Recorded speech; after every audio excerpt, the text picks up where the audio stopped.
Nah, andaikan Jokowi itu menang, tidak harus hebat orangnya, tidak harus sholat jamaah, tidak harus tampak Jumatan, tidak harus bilang Allah dengan fasih. Ya, tidak apa-apa. Jadi gubernur DKI itu tidak sholat, tidak apa-apa. Kelak gubernur berikutnya tidak beragama, tidak apa-apa. Kita terusin ya. Apalagi Foke kan ngomong tentang Betawi, akhirnya orang Jawa semua jadi milih Jokowi kan gitu. Orang Sumatera, orang yang lain jadi milih Jokowi semua kan gitu. Ahok wakil gubernur orang Cina. Bagus kan? 5 tahun yang akan datang gubernurnya Cina, insya Allah. 5 tahun berikutnya presiden kita Cina. Sip. Ayo diterus Bang. Ayo diterusin. Coba lakukan simulasi-simulasi. Belum lagi kalau kita ngomong mengenai orang-orang yang mapan, yang sudah pakai mesin sindikasi, kolusi dengan birokrasi, pengusaha-pengusaha, kepala-kepala dinas di dalam birokrasi, dan semuanya yang sudah mapan selama ini, di mana mereka? Terus teman-teman Betawi di jalan-jalan besok akan diganti oleh Satgas PDIP apa bagaimana? Gitu ya. Jadi saya cuma mengatakan, Mas, dipelajari lagi. Kita dukung siapa saja. Yang jadi kita dukung semua. Tapi tolong jangan memilih orang yang kamu tidak tahu. Itulah. Jangan, kata Al-Quran jelas, jangan kamu menghakimi seseorang atas dasar kebencian gitu ya. Jadi jangan pilih Jokowi karena cinta sama Jokowi. Jangan tidak pilih Foke karena kebencian kepada Foke, karena kedua-duanya salah. Kedua-dua cara mengambil keputusannya salah. Kalau di Ma'iyah kan tidak lolos semua sebenarnya. Nggak ada pemimpin kok mencalonkan diri. Kalau pakai sistem tadi, apa namanya, panitia negara dan KPU tadi kan nggak ada yang mencalonkan diri. Rakyat yang langsung menyebut namanya. Pokoknya saya mau gubernurnya Iwan Fals, sudah Iwan Fals. Iwan Falsnya sendiri tidak mencalonkan diri, karena gubernur pemimpin yang baik adalah pemimpin yang tidak pernah mencalonkan diri.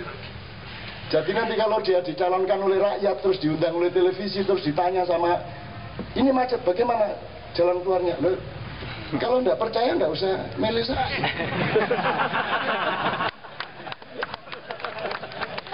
Loh, kok saya dites-tes? Loh, saya kan nggak mencalonkan diri, nggak.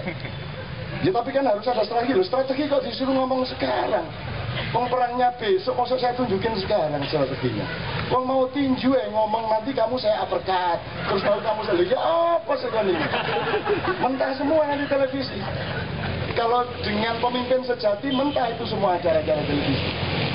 Kok gelem kon dites-tes kayak ngono? Anak saya umur 6 tahun aja dites psikologi tidak mau kok. Tidak mau anak saya umur 7 tahun itu. Sehingga IQ-nya di bawah 140. Kalau di atas itu jauh. Dia ditanya 76 ditambah 360 berapa? Infinity. Anak saya kok ditakoni. Aku gak tahu dites kebiyen. Saya itu dites tidak pernah mau saya. Jadi masuk psikologi itu sekian pertanyaan ini aku bisa jawab kabeh tapi mau jawab betul aku. Ya mau gendeng kok dites.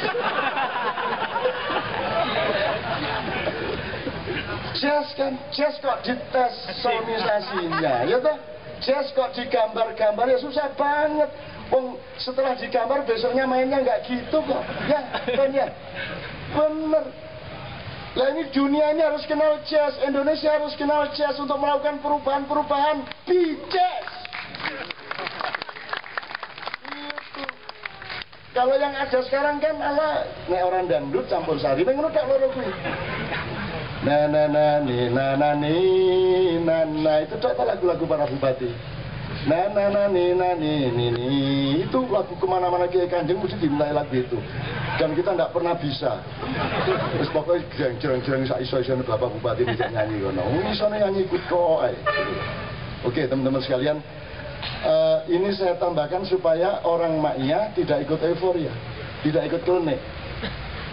pilihlah siapapun pada putaran kedua dengan pengetahuan, kesadaran, dan keadilan. Kalau itu menghasilkan Jokowi, Jokowi kita junjung. Kalau itu menghasilkan Voke kita junjung. Asalkan torikot Anda benar. Kan begitu. Jadi saya jangan dicari pro siapa, anti siapa. Saya kok pro sama anti. Tidak ada pro, tidak ada anti. Umatan Wasaton. 7 itu bisa naik ke 9, bisa turun ke 5, kan begitu. Namanya juga 7. Nah itulah ma'iyah. Gitu loh. Anda punya pilihan sendiri dengan pertimbangan sendiri. Makanya jangan ada pemilu bebas dan rahasia. Ini fatwanya Kiai Tohar, Toto Raharjo alias Gusdop. Kepanjangannya dobol. Pemilu itu, pilgub itu bebas dan tidak rahasia. Nah rahasia, ya ini yang bikin bentrok. Orang tidak terbiasa jantan satu sama lain. Kan mestinya datang, oke lah, ngalah datang ke TPS. Pak, saya Jokowi, Pak. Kamu ya, oke, saya juga, biro, Jiro lupa oke, 15 Jokowi, gitu dong, terang-terangan, kita terbiasa berbeda gitu loh. Kalau diem-diem dirahasiakan, kita malah dendam satu sama lain, betul enggak? Betul enggak? Jadi bebas dan tidak rahasia. Wong bebas kok rahasia, ini gak bebas jenenge. Bebas kok rahasia ya. Mas, coba masukin otakmu. Bebas kok rahasia ya apa? Bebas itu ya bebas, tidak rahasia. Kalau rahasia itu namanya nggak bebas, ini gendeng bayar. Betul nggak? Jadi coba lihat, pikiran paling dasar dari demokrasi kita itu tidak bisa masuk akal. Bebas kok rahasia. Kalau rahasia itu tidak bebas. Iya lagi. Itu kan stres kita jadinya. Atau kita makin bebas rahasia. Gitu. PT kok jegok. Terserah mau stres apa mau ketawa kan gitu. Oke teman-teman sekalian, sebelum Mbah Jiwo Tejo, sebelum Pak Nur Somad, Cak Anies saya mohon dulu, saya mohon antum bersabar. Cak Anies, Bib, sak karep sampean. Ini imigran dari termasuk umatan Wasaton tadi saya ceritai tadi, Ustaz Nur Somad belum dengar. Saya sudah kasih umatan Wasaton, manusia yang paling ganteng dan paling cantik itu manusia Indonesia, begitulah Allah menciptakan. Karena kalau orang bule barat terlalu putih kulitnya, kalau orang negro terlalu hitam. Yang umatan Wasaton adalah orang Indonesia. Kan begitu? Demikian juga orang Arab, orang Barat terlalu panjang hidungnya. Hidung kok segitu?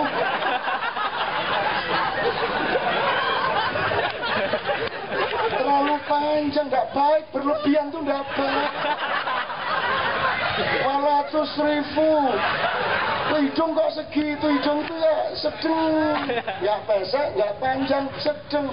Maka Indonesia itu adalah takdir Allah bahwa manusia yang terindah, terganteng, tercantik adalah manusia Indonesia. Itulah sebabnya orang Yaman imigrasi ke sini.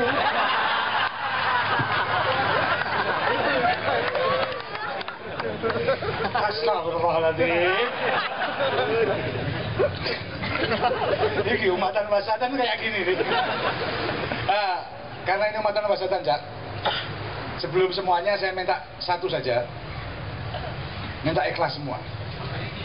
Serius, Fatihah sekali yang Islam, serius sekali. Apa masalahnya nanti gampang. Tapi saya minta dengan amat sangat, kalau nggak ikhlas nggak usah baca. Yang ikhlas baca dengan ikhlas betul-betul, berikan pada sesuatu. Insya Allah Anda dapat sesuatunya nanti. Al-Fatihah.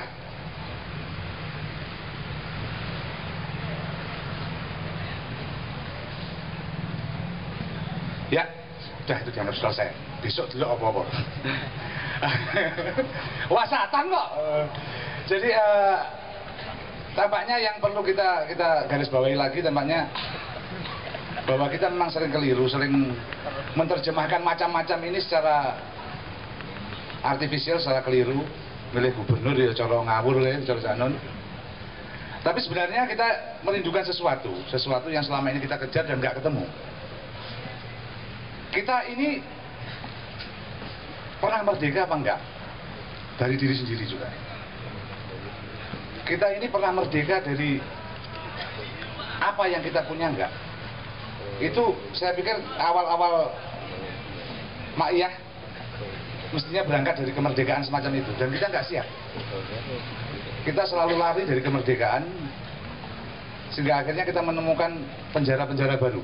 Kita menemukan Volker, menemukan SBY, menemukan Jokowi, dan kita anggap itu sebagai wakil dari keinginan-keinginan tersembunyi kita, padahal itu bukan. Jadi yang menjadi masalah pokok kita sebenarnya bagaimana kita menemukan diri kita yang sebenarnya. Dan itu tidak mungkin kalau kita tidak lepas dari, kalau istilahnya kuat tadi, menjadi orang asing.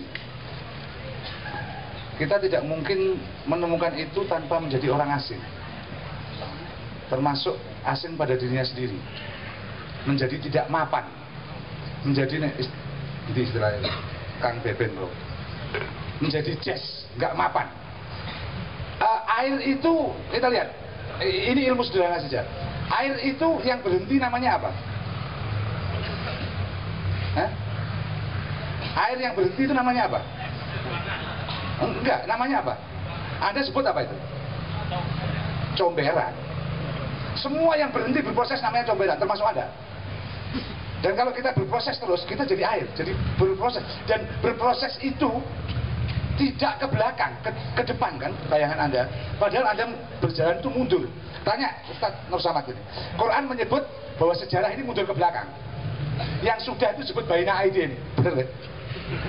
Di depan Anda, itu yang sudah terjadi. Yang belum terjadi itu di belakang kan. Artinya kita berjalan itu selama ini dari yang kita ketahui menjadi yang ke arah yang belum kita ketahui. Dan itu mundur terus kan. Besok pagi ada apa kita nggak tahu.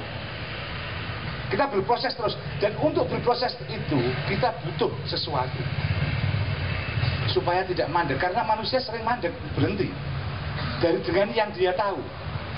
Kita tahu kalau demokrasi begini-begini, kita berhenti.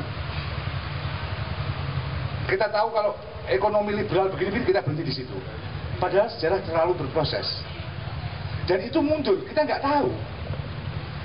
Saya kemarin dulu Cak pernah menyebut bahwa peradaban kita itu mungkin akan di lain waktu kita bisa bahas.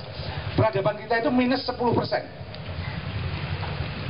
Loh, peradaban yang Anda lihat sekarang ini di mana-mana. Kalau Anda lihat dari penggunaan kapasitas otak manusia itu kan diberikan, Allah itu kan memberi otak manusia. Pasti untuk kapasitas yang dipakai kan? Iya nggak? Kalau Anda beli mobil kapasitasnya 1000 km per jam misalnya ya, kalau Anda cuma pakai 2 km per jam, itu namanya mubazir nggak?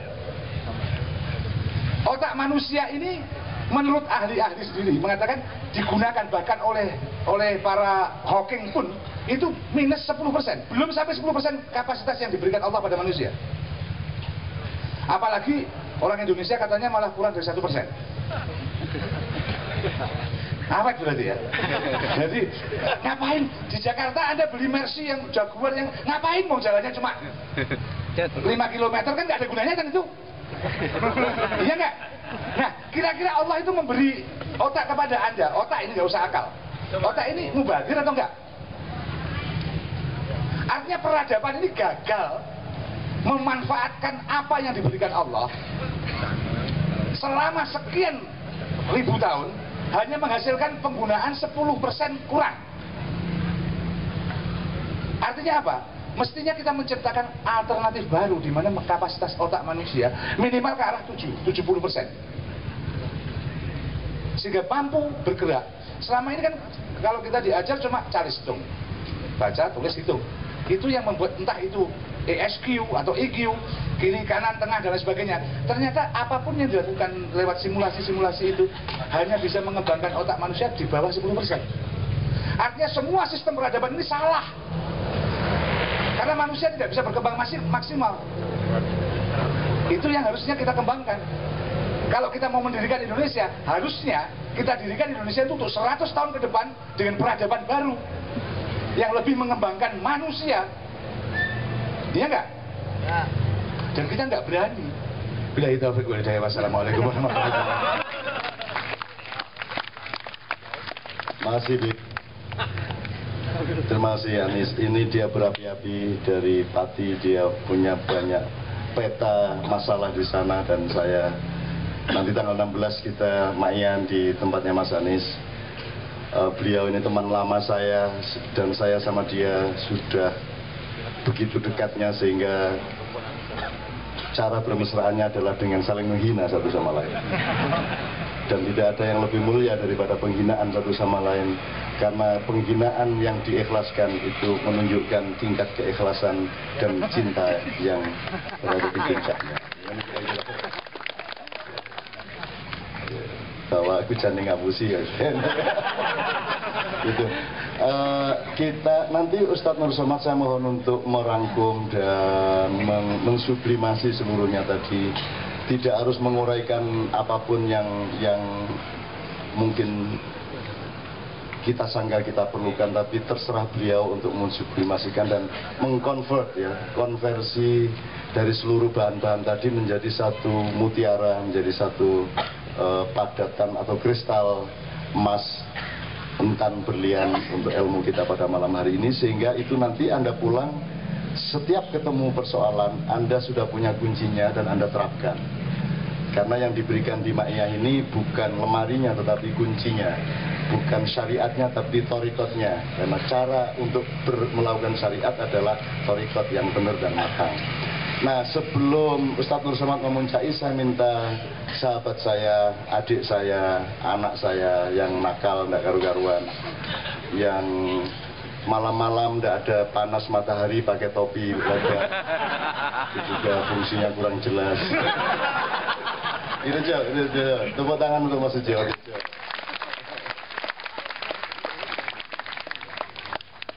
Monggo langsung.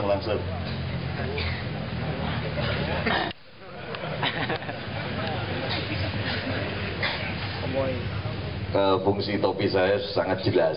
Kalau nggak jelas berarti Cak Nun agak melupakan bahwa perjalanan hidupnya juga gelap. Nek topian ini fungsinya, kalau ada di depan kita ada cewek nyusuin anak gitu ya, kita gini gitu. Ibunya nggak lihat, kita ngeliat susunya itu. Ada yang jelas. Ini gini nih, itu yang saya pernah ngalami waktu itu. Saya di Bandung sama anakku kan, aku ajak ada cewek nyusuin, lihat itu, tapi bapak bisa lihat, kamu nggak bisa. Jadi selalu ada fungsinya aja. Ada seorang wali kota di sebuah kota di Jawa Timur, ketoknya dulure Tejo. Jadi dia itu sangat cinta kepada anak-anak, tapi ternyata tujuannya adalah ibunya. Jadi dia bagi kaleng susu beribu-ribu, dia kumpulkan ribuan ibu-ibu di alun-alun pada suatu sore yang rindang gitu, terus kabeh nyusoni sambil dikasih susu. Terus bupati ini keliling nganggo topi ngene iki. Terus delok kabeh nyusoni warga, terus ngomong nang aku, "Cak, susuku macem-macem."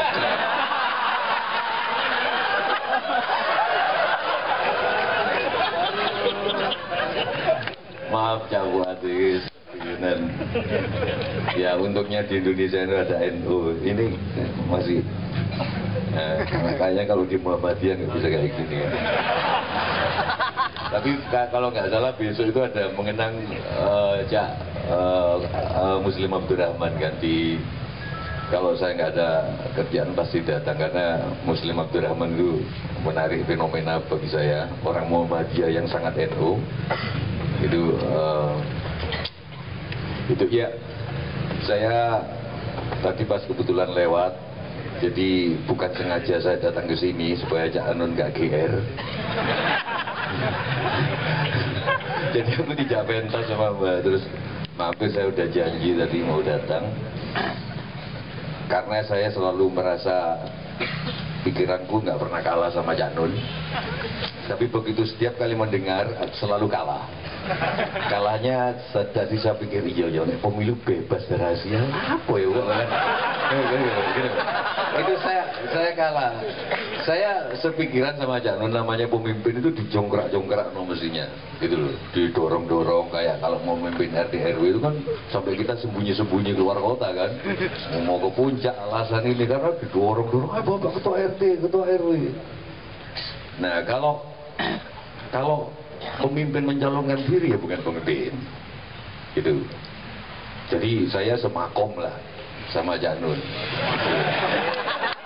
Nah, tapi ternyata ada lagi setiap lalu ada, oh iya ya nek bebas kok rasanya jancuk ya. Bebas. Bener juga gitu loh. Bener juga gitu loh. Jadi fungsinya cuman kalau kita nggak kembali misalkan ke kerajaan, nggak kembali ke demokrasi, yang salah satu yang saya pikir-pikir ya, di Indonesia itu regenerasi yang nggak demokratis apa ya? Itu pikiranku. Nggak tahu ini lebih naik ngerti makomnya ini gitu. Karena misalkan Cak Nun sendiri nggak ada regenerasinya. Sabrang nggak pinter, tapi kayaknya belum nyatu sama umat. Kalau menurut saya, Leto itu pinter, anaknya pinter, aku tahu. Tapi nggak nyawiji, ngomong nggak nyambung.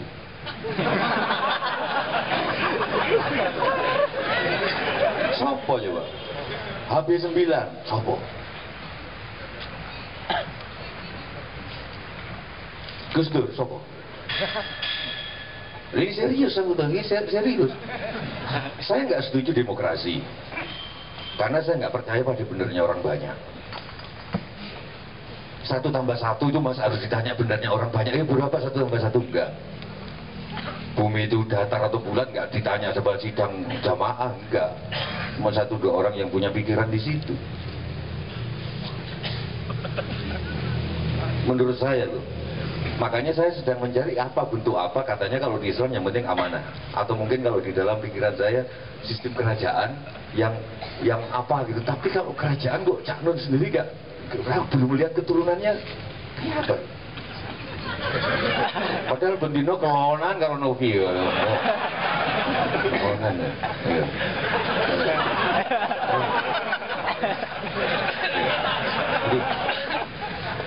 Enggak, bukan yuk SBY, sopo anaknya? Ah, no. Lolok ngene.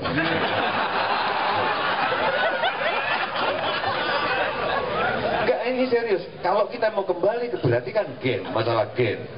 Lihat keturunan orang-orang itu. Siapa anaknya Cak Nurholis? Bukan, mungkin saya salah Cak Fuad ya. Tapi sopo kawono gitu. Artinya pemimpin apa harus dari metode pemilihan itu? Tolong nanti dikoreksi Cak Nun. Karena saya sedang mentujukan kesembilanan saya ini.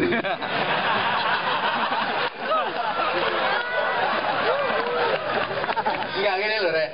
Aku percaya saat durunge Islam lebu di Indonesia ini sudah ada agama. Jadi itu saya setuju, itu memang tembungnya ketuhanan. Makanya Tuhan di dalam wong Jawa dhisik Gusti iku Sang Yang Tunggal. Sang Yang Tunggal dalam sisi jelek itu bernama Manik Moyo.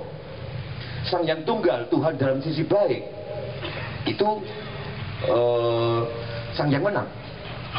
Tapi tunggal. Makanya setiap saat untuk melakukan ibadahnya itu melakukan tutu juga. Ada tungku menyembah kuburan, ada waktu, semua ya tutu bisa diselidiki nanti. Nah, wasiat yang bentuknya baik disebut tuah. Kalau jelek tulah. Semua pemimpin disebut ratu. Jadi pitu itu mungkin 7 kan kalau tuh Indonesianya, tapi bahasa Jawanya kan pitu. Memang pitu. Ya, wasiat yang baik namanya pitungkas. Kalau dalam Jawa makom saya lebih tinggi dari Janun. Itu harus dicatat itu.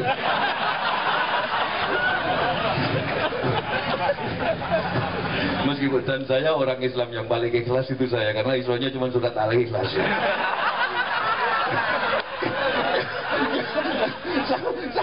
Ya, jadi itu, saya kira itu pengantar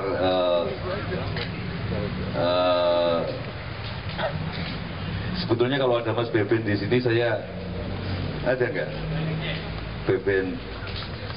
Ya, nanti kita tunggu kolaborasi Mas Beben sama Mbah Tejo ya. Tepuk tangan semuanya. Sebelum Mas Beben siap kembali, Pak Nur Somad nanti saya kira akan ikut menjawab ya. Jadi ketakutan Mas Tejo mengenai regenerasi itu. Jadi ada 2 hal saya ikut mengelaborasi. Yang pertama, untuk mendapatkan pemimpin yang baik itu kan proses kesekian dari kebenaran. Sebelum mendapat pemimpin yang baik, apa dia raja apa presiden terserah, itu kan ada memilih yang benar dulu. Mungkin kita baru akan mencoba mengusahakan memilih secara benar, dengan pengetahuan yang benar, dengan cara yang benar, dengan dignity yang benar. Artinya pemimpin yang punya harga diri adalah pemimpin yang tidak tega mencalon-calonkan diri. Kira-kira ini ya, Jaya. Kalau kepemimpinan dalam sholat itu kan jelas, tidak ada imam menawarkan diri untuk jadi imam. Yang ada adalah ada kesepakatan alamiah dari makmum untuk mengimamkan seseorang, dan dia didorong-dorong ke depan betul untuk jadi imam. Dan biasanya imam menunjukkan keberatannya, kemudian dia mau tidak mau harus menjadi imam karena itu akhirnya menjadi kewajiban. Itu kan satu contoh kecil dari cara memilih yang benar. Tapi kita terlanjur meloncat, tiba-tiba merdeka, tiba-tiba jadi orang umum, semua bikin negara, kita juga bikin negara, semua republik, kita bikin republik.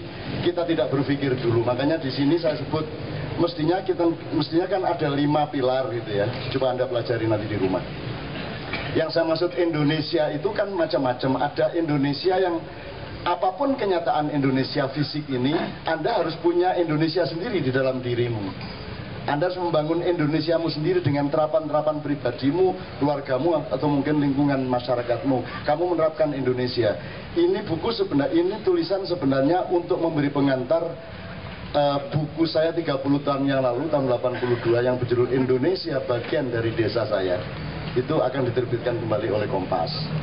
Jadi ini sebenarnya untuk pengantar aja. Buku saya rela, judulnya Indonesia adalah bagian paling penting dari desa saya. Ya, betul. Indonesia bagian penting dari desa saya. Ya, bagian penting dari desa saya. Ya. Gila, Gus. Mori-mori tak bagus. Maksud saya, kita belum berubah kok, Jo. Mungkin lebih parah daripada 30 tahun yang lalu. Jadi buku itu relevan sekarang gitu loh. Nah, ini sebelum Anda bisa mewujudkan Indonesia nasional kolektif seperti yang ada dalam pikiran dan hati Anda, kan Anda boleh dong menerapkannya di dalam hidup Anda. Bahwa orang Indonesia, bahwa pemimpin harus jujur, ya Anda jujur. Bahwa Indonesia harus adil, Anda harus adil. Indonesia harus manajemennya benar, Anda manajemennya benar. Artinya Anda membangun Indonesiamu sendiri di dalam hidupmu kan bisa. Dan ini skalanya bermacam-macam. Ada Indonesia substansial, ada Indonesia teritorial, ada Indonesia filosofis, ada Indonesia macam-macam. Itu yang saya maksudkan.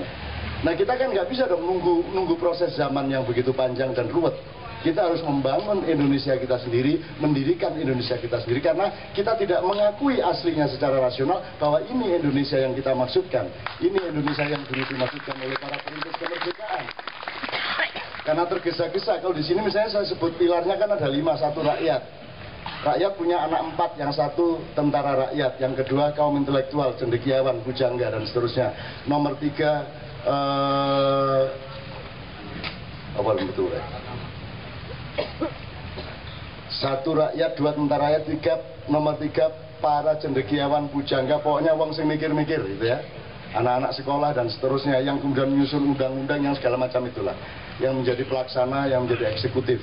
Terus nomor 4 dan 5 ini tidak pernah diperhatikan dan hanya selalu menjadi pelengkap penderita, yaitu kekuatan adat dan kebudayaan.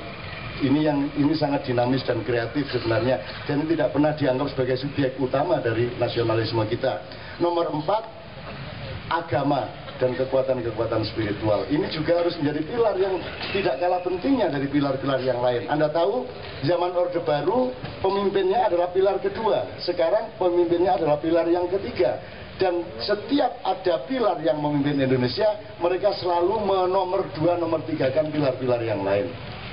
Nah, Indonesia yang kita bangun dalam maknya adalah Indonesia yang memiliki kesadaran komprehensif, di mana semua 5 pilar itu kita bangun benar-benar. Anda tahu di maknya ini intelektual ya, spiritual ya, ketentaraan ya. Bahkan kita berani tanding sama Kopassus untuk duduk seperti ini sampai jam 3. Dan saya mau kasih maknya gratis di dan grup 2 di mana di Kandang Menjangan Solo untuk maknyaan, tapi mereka paling pol jam 11.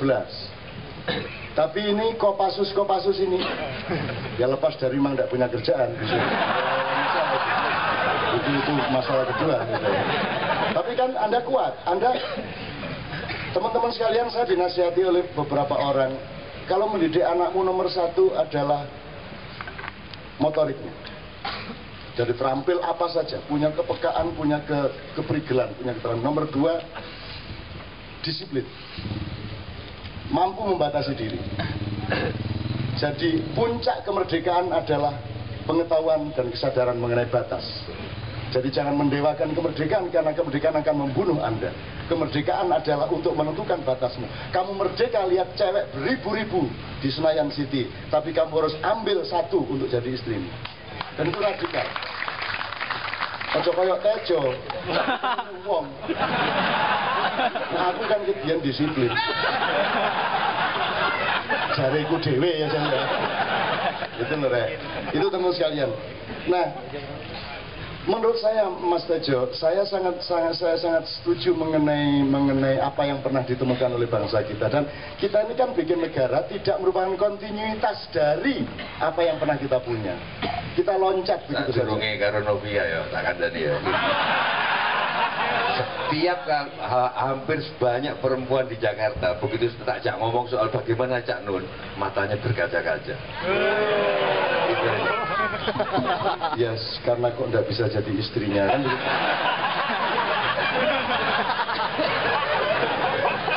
Ya nek ludruk-ludrukannya gampang lah ya. Oke, ke soal Jawa tadi. Saya barusan tadi malam ya di acara mengenang 1 tahunnya Pak Dinuri ya di Jogja. Itu saya mengatakan, itu kan pembawa acaranya itu Jawa melipis, alus, apik banget itu. Dan itu sangat mengagumkan, dan saya tidak bisa menemukan bahasa apapun di dunia yang seindah bahasa Jawa kalau sudah sampai tingkat itu. Kalau orang Inggris itu kan orang Barat itu ya, Eropa, Amerika itu kan membedakan beras sama nasi sama gabah sama padi aja nggak bisa. Mereka ngertinya rice coba. Gitu kok disuruh, kok Anda percaya jadi pemimpin Anda? Kalau kita kan gabah, pari kalau masih di pohon, begitu dipanen gabah, begitu ditutu jadi beras, begitu dimasak jadi nasi kan begitu. Itu pun nasinya bermacam-macam lagi. Itu begitu detailnya kita. Nah, negara harus didirikan di atas peradaban yang memang sudah kaya itu. Dan menurut saya bukan ngomong Jawa sih, semua, mau Batak, mau Bugis, mau Ternate, saya sangat optimis dan saya insya Allah tahu bahwa mereka semua punya penemuan-penemuan yang setinggi Jawa juga. Jadi misalnya gini, tadi ya, Sang Hyang Tunggal misalnya. Orang Jawa itu tanpa dibimbing oleh wahyu, itu dia melakukan satu proses spiritualisasi, religiusisasi, mencari Tuhannya dan ketemu Sang Hyang Tunggal, yang menang juga. Gitu loh. Bangsa lain belum tentu ketemu. Ada yang nemuin 3, ada yang nemuin banyak. ada Tuhannya banyak, ada ini. Terus